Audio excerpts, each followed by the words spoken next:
Before we get into the video, I just want to let you guys know about my Discord server. Check out the link in the description to talk college basketball, March Madness, live games with tons of other college basketball fans just like you. Sup guys, it's Alex here and welcome to another edition of the Bracketology update. This one, while I'm recording it on March 6th, this will be the March 7th Bracketology. Won't be having a video coming out tomorrow, but we have had a crazy final weekend of college basketball. Over the weekend, we had 6 of the top 12 AP poll teams take the L. We have some movement on the top lines of the brackets. Conference tournaments are starting to kick off. If you haven't seen some of my conference tournament predictions video, go check them out. As of this recording, I have the SEC, ACC, Big 12, Big East, and Pac-12 out, and then the Big 10 will probably be coming out tomorrow as well. But man, I am so freaking excited. Less than a week away from Selection Sunday. Man, I mean, it cannot get any close. I guess I could get a little closer, but less than a week away. We are almost there, folks. Almost there. But taking a look here at the Bracket Watch top overall seed, which is weird, is Kansas, as you can see right there. Kansas, a team that lost by 16 over the weekend at Texas, somehow ends up as the top overall seed when they weren't the top overall seed in the last Bracketology. The top overall seed was Alabama, but they fell to Texas A&M. And I think Joe Lunardi did some kind of reevaluation of the top seeds and has Kansas there as the number one overall. Just because of all their quad one wins, they have like 20 quad one wins right there. And you can see at the very top, we broke the KU-Alabama tie on the basis of quality wins and the strength of the conference one. Because every game in the Big 12, every road game is a quad one game, somehow, improbably, whatever you want to call it there. But the first team out, Oklahoma State, they need to make a run in the tournament. They're equipped to. I mean, heck, from mid-January to mid-February, that team may have been playing the best basketball out of any team in the nation. But since that point, they have just been taking L after L, not looking too good. And then the last team in is Nevada there. They've suffered 2 losses in a row, finding themselves now with no wiggle room. They cannot afford a bad loss in the Mountain West tournament. They need to beat San Jose State, who I think is their first round matchup, and then make a run as well to secure a spot. Avoid bid thieves here in the Bracketology. But now taking a look here at the bubble, and I apologize for the quality of this video. I don't know what's going on with my camera here. But last 4 buys are Boise State, NC State, Pittsburgh, and Penn State. Penn State got a huge victory over, I believe it was Maryland yesterday. Got that crazy layup at the buzzer. Just an insane shot. Able to secure the victory there and push Penn State. I mean, they were in the next 4 out just a couple of weeks ago, but they are playing their way into the tournament. NC State kind of falling a little bit. Same thing with Pittsburgh. But then especially once we get to the last 4 in here, we have Mississippi State, Utah State, who's starting to play their way into the tournament as well. I mean, heck, a month ago, they weren't even in the picture. But then we got to talk about Rutgers here. A team that has lost 6 of their last 8 games, I believe. A team that I loved back in January. I mean, they were ranked at one point, but they have just not been the same ever since they had one of their best players tear an ACL early in February. And as you can see, they've lost 6 out of 8. Just lost to Minnesota. Lost at home yesterday to somebody. I don't remember who it was, but they suffered another loss. Now finding themselves with very little breathing room here as we approach the Big Ten tournament. First 4 out are Oklahoma State, Wisconsin, who, I mean, I think they've lost either 13 or 14 games. It's hard to make the tournament when you lose that many games. But they play in the Big Ten tournament. Almost had a chance to secure basically a spot in the tournament with a win over Purdue, but was not able to hang on there. But there's plenty of opportunities once you get to the Big Ten tournament. Same thing with Arizona State, plenty of opportunities. And then North Carolina, now 4 teams out of the tournament. They just cannot secure that victory that'll put them over the edge. They could have had that victory whenever they played Duke. They beat Virginia, but that 1 win against Virginia is not going to be enough to put them into the tournament. They need to make a run in the ACC.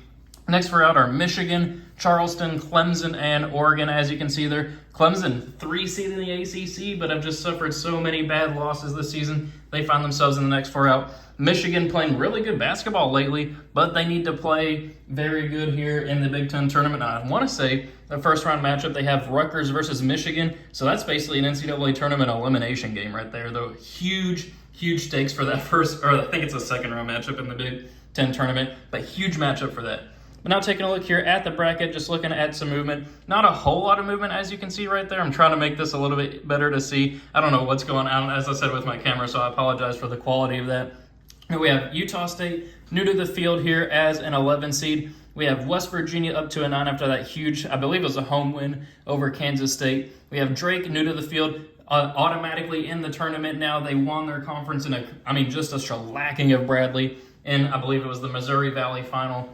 Then we have Penn State up to an 11, as I mentioned. Penn State looking good. They're playing very well as of lately, finding themselves in the last 4 byes.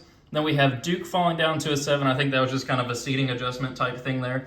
And then Colgate down to the 15, the Fighting Toothpaste. Then if we scroll down here, not a whole lot of movement because I think this is all based off of the change between March 5th and March 6th, which I didn't get a video because my power's been out all weekend here. We had crazy storms, crazy windstorms in Kentucky. My power was out literally up until, you can see it's 7:46 right now. It was out until like 6:45. Went like 2 or 3 days without power. It was actually 3 days without power. It was crazy. But anyway, over here in the East, we have Rutgers down to an 11, as I mentioned. A seating adjustment there just based off of the terrible performances that they've been having lately, finding themselves down to an 11.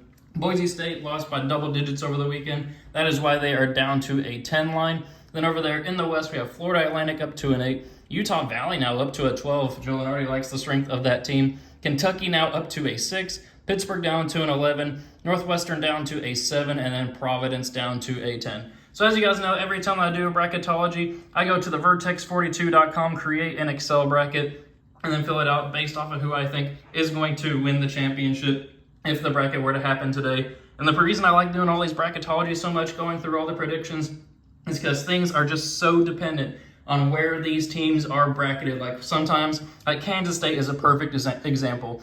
I've been having them falling in the second round of Michigan State the past couple of bracketologies, but maybe today they go pretty far. It's all about where you are bracketed. It's all about who's kind of in your pod type areas. That's the beauty of the NCAA tournament. That's the beauty of doing all these different bracketologies. But if you're watching at this point in the video, we need to come up with a food item if you're watching at this point, so I know that you're actually a true viewer, especially fighting through this bad camera quality and not just skipping to the end to see who wins the national championship. I wouldn't blame it just based off of this. I mean, this is absolutely terrible. Like, I fully recognize that. I don't know what is going on with the camera here. But if you're watching at this point in the video, comment Panda Express below. I had that for dinner tonight. It was absolutely fantastic. I love me some good Panda Express. Comment that below.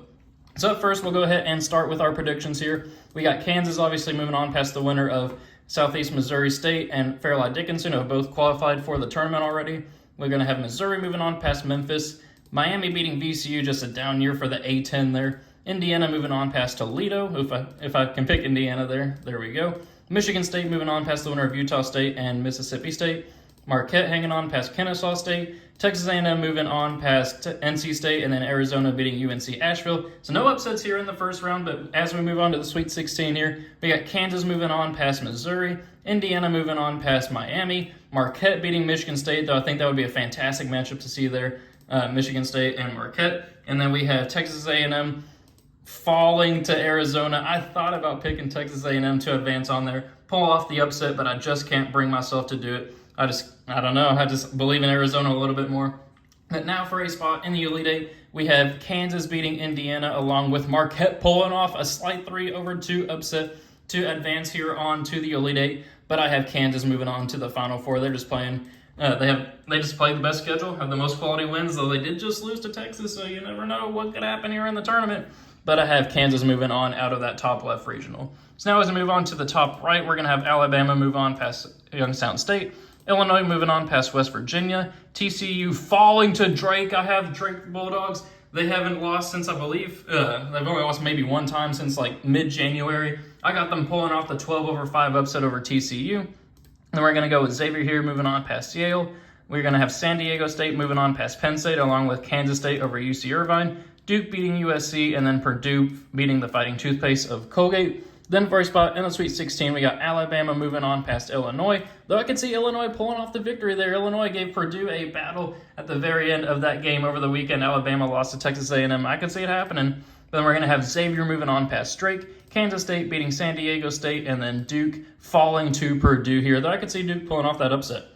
But now for a spot in the Elite Eight, we are going to have our first big upset here. We're going to go with 4 seed Xavier moving on past Alabama. Alabama's been faltering lately. Xavier's been riding high now that they're fully healthy. I got Xavier pulling off the upset, along with Kansas State, who I have upsetting Purdue there. A 3-over-2 matchup. Purdue's a team that hasn't been looking the same lately. I got Kansas State moving on there. But then for a spot in the Final Four, I am going to have Xavier. I think this is the first time I've picked them to advance to the Final Four out of really any bracketologies in the past 5 years, even if you want to call it that. But that team is playing very well lately. They're a hot team right now. I got them moving on to the Final Four as a 4 seed there.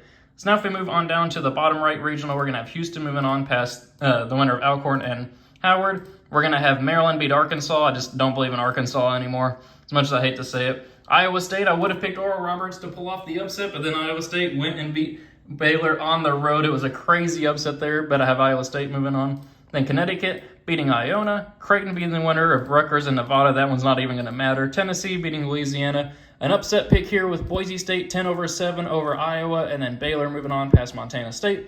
Then for a spot in the Sweet 16, we have Houston moving on past Maryland. Connecticut beating Iowa State. Then we're going to have Creighton pulling off the 6-over-3 upset over Tennessee, and then Baylor moving on past Boise State.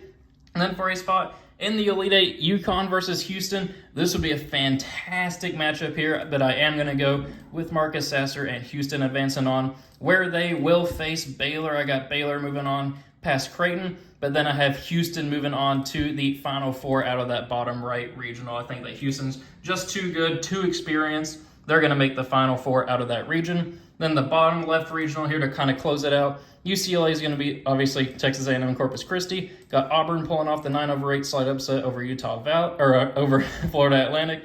Then we're going to go with St. Mary's beating Utah Valley. Virginia beating Hofstra. Kentucky over Pittsburgh. Gonzaga beating Furman. Then we're going to go with Providence pulling off the 10-over-7 upset over Northwestern, though Providence has not been playing very well lately. I think they have the talent, though, to pull off that upset. Then we're going to have Texas moving on past Vermont.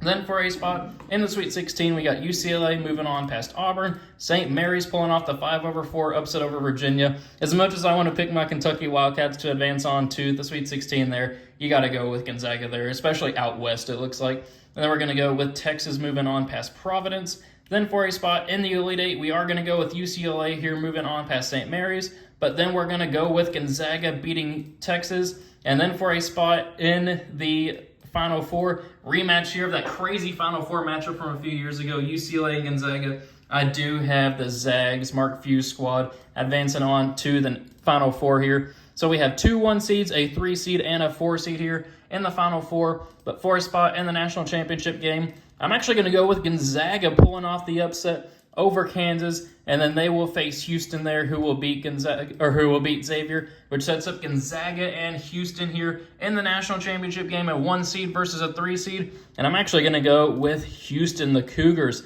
the experienced squad. They made the Elite Eight a couple years ago, made the Final Four last year. Now I have them winning the national championship as a 1 seed there. This is the first time I've had them winning the championship too in any of my bracketology. So there we have it. Thank you guys for watching. I hope you enjoyed it. Leave your reactions and to my predictions in the comments section below. Let me know your own predictions as well. Don't forget to join that Discord server. The link is in the description. Thank you guys for watching. Hope you enjoyed it, and I will see you all later.